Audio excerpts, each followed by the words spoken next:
તો ફાઇનલી મિત્રો અમે આજે જઈએ છીએ જંગલની વચ્ચોવચ્ચ જંગલી બાપુના આશ્રમે.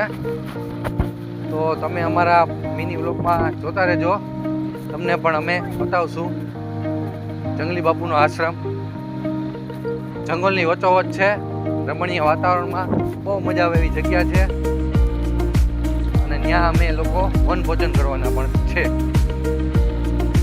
જો એનો રસ્તો કેડી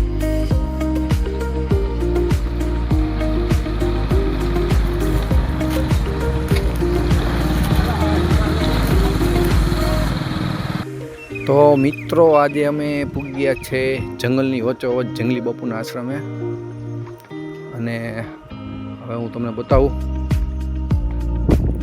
અને આ જે અવેડો છે જે અહીંયા જાનવરો પાણી પીવા આવે છે,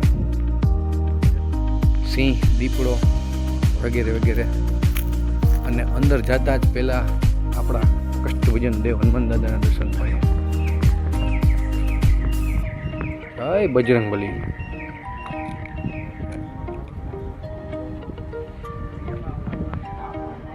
રાતનો નજારો અહીંયા અલગ જ હોય છે. જંગલની વચ્ચોવચ્ચ જ છે આ આશ્રમ.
આ ઝાડ હે બિલી અને બિલાનું બેયનું ભેગું.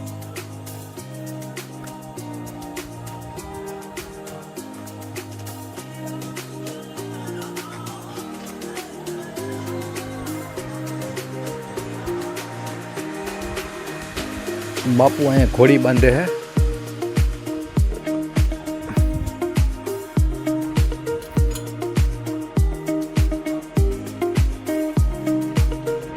સુવા રહેવાની પણ અહીંયા સુવિધા હે મિત્રો.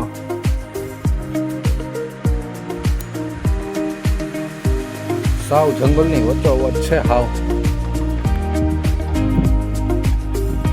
જોઈ લ્યો, ફરતું જંગલ છે.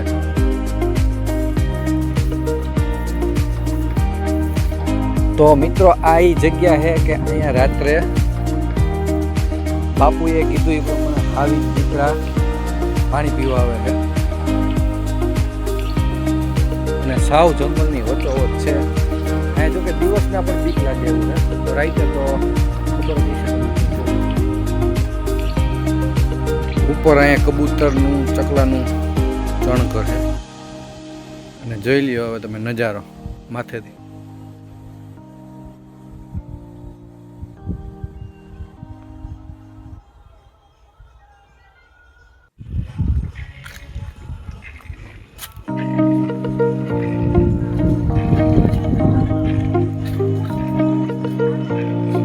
તો અહીંયા જે દર્શાવેલા છે તે જંગલી બાપુના નંબર છે મિત્રો. ક્યારેય તમારે આવવું હોય તો ફોન કરીને